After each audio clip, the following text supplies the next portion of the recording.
What's up guys, TechTime here, and I am back again with a brand new video. So as always, before I begin, I want to thank you all so much for watching. If you haven't already subscribed, consider doing so. Also, leave a like below this video. I'll greatly appreciate it. Okay, in today's video we're going to be comparing the LG Stylo 4 versus the LG Stylo 3. No, this isn't the LG Stylo 3 Plus. I couldn't get my hands on it again. But let me just tell you the differences between the Stylo 3 Plus and the Stylo 3.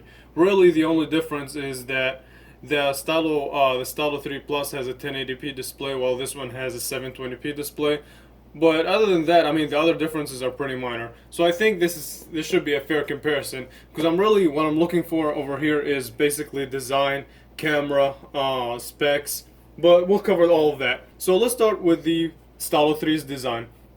Now, the Stylo 3 from last year had a pretty good design. It's constructed out of plastic all the way around, and the back looks really good. Now, it does catch fingerprints, but it's pretty decent. And you have your power button as well as your fingerprint sensor on the back, as well as your 13 megapixel camera with a LED flash.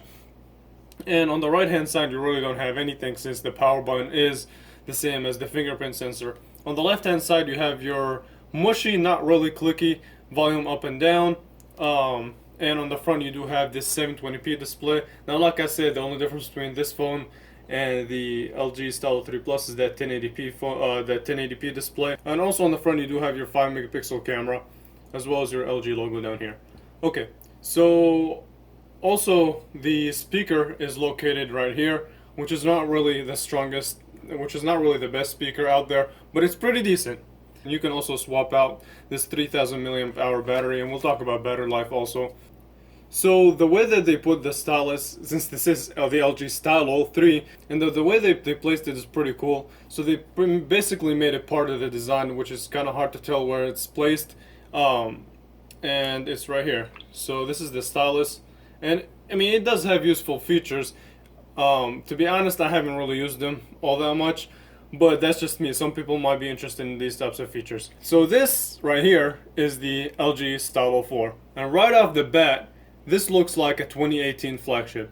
Now, if you look at the Stylo, if we take a look at the Stylo 3 and compare the design real quick to the Stylo 4, can you tell that this is a $180 phone?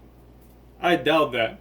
Like, this is in flagship territory, from the 18:9 aspect ratio, from the full vision display, as LG like to call it, which does have a full HD plus display, and it does support that it does support that 18:9 aspect ratio.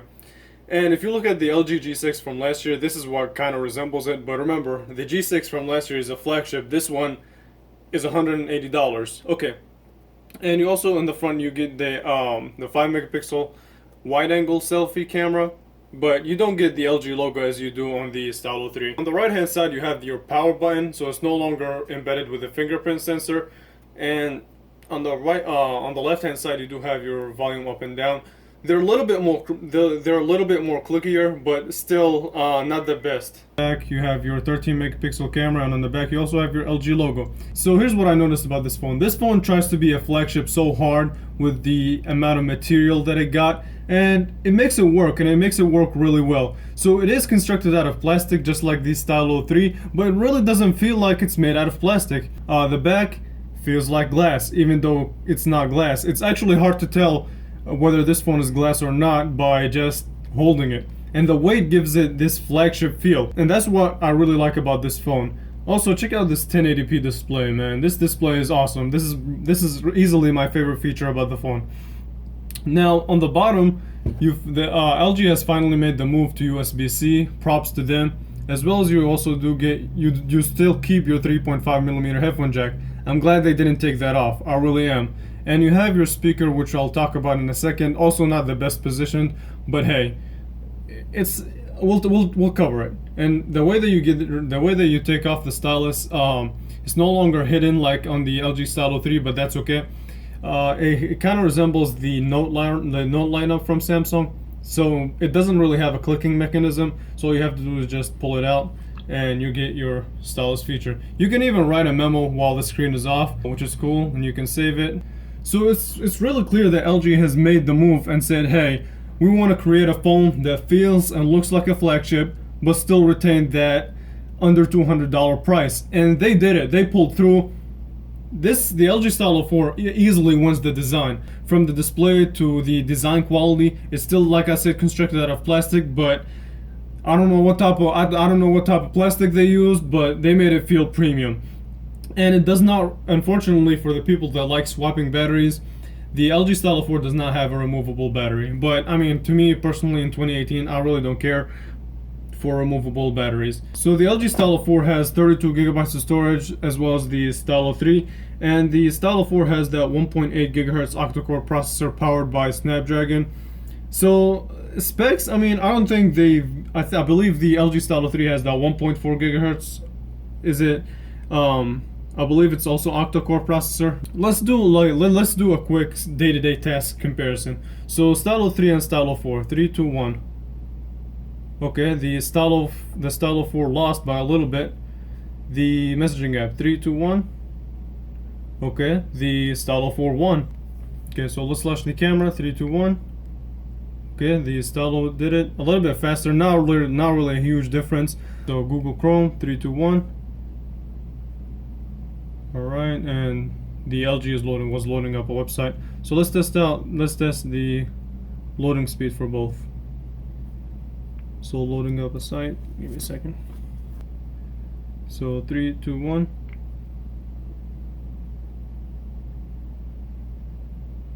All right, the Stylo 4 won, and the Stylo 3 is still loading. So overall, there is a little bit of a speed improvement on the Stylo 4. For some reason, the phone app was a little bit slower, but hey, there is definitely an improvement in terms of speed. And let's test out. Let's see. So let's see the stylus capabilities. All right. So let's see the differences between the styluses. So they look pretty the same. I guess the Stylo 3 has a narrower. I don't know, can you guys tell this difference? I mean, the tip on the front does look the same. It's just that, let's see if we can get this to focus. So the Stylo 4 has a bigger tip than the Stylo 3, but you do get more options with the Stylo 4. So the options are kind of similar. You do get a little bit more on the Stylo 4 end. So you have your pop-up memo on both, Capture Plus. On the Stylo 4, which you don't have on the Stylo 3, is the GIF capture and pop-up lens, which you should. This one says pop-up scanner, but similar functions, and you can add any more features. So you get a lot. You really have a lot of options, as well as you do here. So yeah, but I mean, if you're into the stylus, then good. If not, also good. This is still a pretty good phone. Let's test out speaker quality. I'm really interested to see which one has the better speaker. So let's see, let's load up a video. And I just want to say something about display quality. The LG Stylo 4 definitely looks better to my eye in terms of color reproduction and accuracy, as well as brightness. And that's one of the things that I talked about in the LG Stylo 3 review from last year. The brightness wasn't really that bright on the Stylo 3, but they made it up with the Stylo 4, so it's a little bit more brighter. I can definitely say that. So let's see, let's load up a video. You guys probably thought I forgot about this one, didn't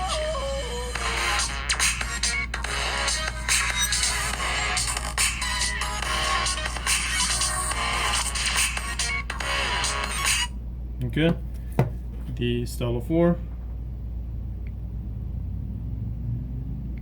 Alright, so you can do the zoomed in version, which gives you a full immersed experience, which I like that. So 3, 2, 1. You guys probably thought I forgot about this one, didn't you?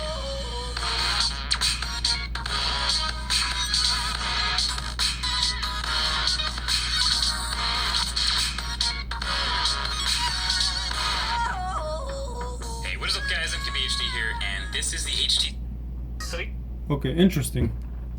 So in terms of speaker, I actually want to give it to the Stylo 3. Now they sound similar, but definitely the Stylo 3 has a much clearer sound, In terms of volume, they're kind of similar, but the let's turn down the brightness a little bit. But the Stylo 3 definitely has a clearer sound. So I guess that's where the Stylo 4 took a hit. Like I said, they both provide a 3.5mm headphone jack, and the experience itself, I would definitely give it to the Stylo 4. Just watching videos, like, I'm ready to just watch videos all day on it. That's how good it is. And in terms of camera quality, so like I said, I already did full review, and I have other videos on the Stylo 3. I'll leave them linked below if you want to see the camera quality on that. But the camera quality on the Stylo 4, I did take sample shots, and I will be doing a more in-depth review of the whole phone itself, as well as a full in-depth camera review. So stay tuned for that if you want to see sample shots, videos. Subscribe and stay tuned. But overall, the camera is to me, in my personal experience, is a much better improvement in terms of color reproduction, exposure, dynamic range. It doesn't compete with flagships, but it does a really good job with everyday photography. So for example, this picture right here, the colors, the green look really green, a little bit saturated. To my eyes, that's very pleasing. I like that. And as you guys can see, it's a little bit overexposed over here on the side, but for a budget phone, I can't believe I'm even saying that this is a budget phone. LG did a good job pricing this phone, let me tell you. So $180 for this type of specs, it's amazing. Okay, so in this picture here, as you guys can see, the dynamic range, when you look at the sky, it's not overexposed and it's not underexposed. It's really good for a phone that at this price point. And over here, as you guys can see, I was testing the sharpness, and it's decently sharp. Now you can see the side over here, it's underexposed. So I think the main problem with this camera right now is kind of exposure adjustment, but overall it's a decent picture. And right here, I just want to test out the colors, and the colors pop in this picture. In terms of, I mean, it's just a shoe, by the way. So yeah, the red looks red, so I like that. And the selfie camera itself, it's decent. It's a little bit aggressive on the beauty mode. I don't like that. So it's basically softening up the picture, really. So I wish I could just turn that off altogether. I'm not really a big fan of that. But overall, the camera on the Stylo 4 is good. Now I want to take more pictures, and I want to upload them to my computer and really spec them out and see how this camera performs in terms of the budget world. But I can definitely say that this might be the best camera on a phone that costs $180. I don't think any other phone competes, but I'll keep that for the final review. So yeah, I didn't really talk about the camera on the Stylo 3, but it's decent. Definitely the Stylo 4 is a huge improvement. Anyway, I wanna end it here. So thank you all so much for watching. If you like this comparison, leave a thumbs up. If you want to see more comparisons with other phones, let me know what kind of phones do you want to see the Stylo 4 being compared to. And yeah, this has been it. I want to thank you all so much for watching, and I will catch you guys in the next video. Thank you so much for watching.